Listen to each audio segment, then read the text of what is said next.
Welcome back to our channel. నేను రాజేశ్వరి. ఈ రోజు మీకు ఫ్రాన్స్ కబాబ్ ఎలా చేసుకోవాలో చూపించబోతున్నాను. క్రిస్పీగా స్పైసీగా ఉంటుంది, చాలా అంటే చాలా టేస్టీగా ఉంటుంది. అలాగే ఈ రెసిపీ మీరు తక్కువ ఇంగ్రీడియంట్స్ తో చేసుకోవచ్చు, చాలా అంటే చాలా ఈజీ. అలాగే గ్రీన్ చట్నీతో కాంబినేషన్ అండి, ఇది చాలా బాగుంటుంది.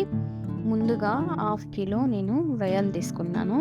బాగా శుభ్రంగా కడుక్కొని ఇలా రెడీ చేసుకున్నాను. దీంట్లోకి ఇప్పుడు కొంచెం సాల్ట్ వేసుకొని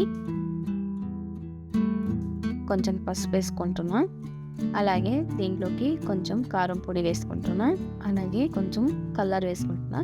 దీంట్లోకి కొంచెం ఎగ్ వేసుకుంటున్నా, వైట్ ఎగ్. కొంచెం శనగపిండి వేసుకుంటున్నా.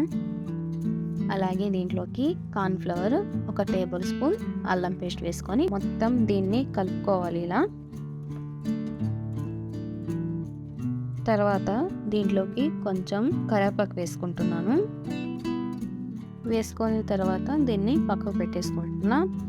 అలాగే ఇప్పుడు దీన్ని డీప్ ఫ్రై చేసుకోవాలి కదా. ముందుగా ప్యాన్ పెట్టి స్టవ్ వెలిగించుకొని దీంట్లోకి ఆయిల్ వేసుకుంటున్నాను. ఇప్పుడు ఆయిల్ అనేది కొంచెం హీట్ కావాలి. హీట్ అయిన తర్వాత ఒక్కొక్కటి చిన్నగా ఫ్రాన్స్ని దీంట్లోకి వదలాలి. ఇప్పుడు ఒక గరిట తీసుకొని దాన్ని ఇలా మెల్లగా ఇట్లా పైనకి ఎత్తాలి. ఇలా లేకుంటే దాని మసాలా అంతా విరిగిపోతుంది. అంత మొత్తం ఇలా తిప్పుకోవాలి ఒకసారి.